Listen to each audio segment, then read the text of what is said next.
মূর্তি ভেঙে নেওয়া নিয়ে করিমগঞ্জ কংগ্রেসের বিক্ষোভ।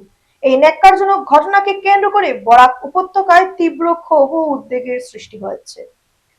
পরে সাংবাদিকদের মুখোমুখি হয় প্রতিক্রিয়া ব্যক্ত করেন জেলা কংগ্রেসের সভাপতি তাপস পুরকাইস্ত। আপনারা জানেন, কাছাড় জেলার লক্ষ্মীপুরে আমাদের স্বাধীন ভারতের প্রথম প্রধানমন্ত্রী, স্বাধীনতা সংগ্রামী, আধুনিক ভারতের উপকার বিভিন্ন গ্রন্থ তিনি লিখেছেন। ওনার পণ্ডিত জওহরলাল নেহরুজির মূর্তি বসানো ছিল, সেই মূর্তিটিকে বুলডোজার দিয়ে ভেঙে ফেলা হয়েছে। আমরা যখন জানতে পারলাম সাথে সাথে আমরা প্রতিবাদ সাব্যস্ত করেছি। আমাদের আজকের এই ধর্ণা কার্যসূচি হচ্ছে অতি সত্বর দুষ্কৃতীদের ধরতে হবে।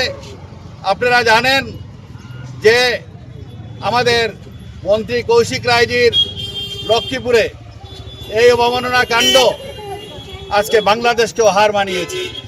ইউনিস থাকা অবস্থায় যেভাবে মুজিবুর রহমানের স্ট্যাচু ভেঙে ফেলা হয়েছিল, যেভাবে মুজিবুর রহমানের ঘর বাড়ি ভেঙে ফেলা হয়েছিল, ঠিক সেইভাবে ভারতবর্ষের বরাক ভ্যালির লক্ষ্মীপুরে কৌশিক রায় মন্ত্রী, উনার বাড়িতে আমাদের স্বাধীন ভারতের প্রথম প্রধানমন্ত্রী জওহরলাল নেহরুর মূর্তি বুলডোজার দিয়ে ভেঙে দেওয়া হয়েছে।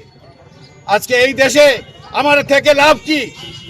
যে দেশের উপকার স্বাধীন ভারতের প্রথম প্রধানমন্ত্রী, উনার মূর্তি বুলডোজার দিয়ে ভেঙে ফেলা হয়েছে। আজ পর্যন্ত 2-3 দিন হয়ে গেছে, আজকে পর্যন্ত দুষ্কৃতিকারীদের ধরতে পারেনি পুলিশ। আজকে কেন সেটা? যার জন্য নেহরুজি 70 বছর আগে বলেছিলেন যে কোনো এক গাওয়ার ভারতের মস্তদে বসবে এবং ভারতকে ছাড়খাড় করে দেবে, ধর্মের নামে বিভক্ত করবে, জাতির নামে বিভক্ত করবে। আজকে সেটা প্রমাণ আমরা পাচ্ছি। তাই বন্ধুগণ, আমরা ভারতীয় জাতীয় কংগ্রেস, আমরা আমাদের আন্দোলন যতদিন পর্যন্ত দুষ্কৃতিকারীদের ধরা হচ্ছে না, ততদিন পর্যন্ত আমাদের আন্দোলন আমরা চালিয়ে যাব। আসাম প্রদেশ কংগ্রেস কমিটির সভাপতি গৌরব গগৈ মহাশয়ের নির্দেশে সমগ্র আসামের প্রতিটি জেলায় এভাবে ধর্ণা কার্যসূচি হবে।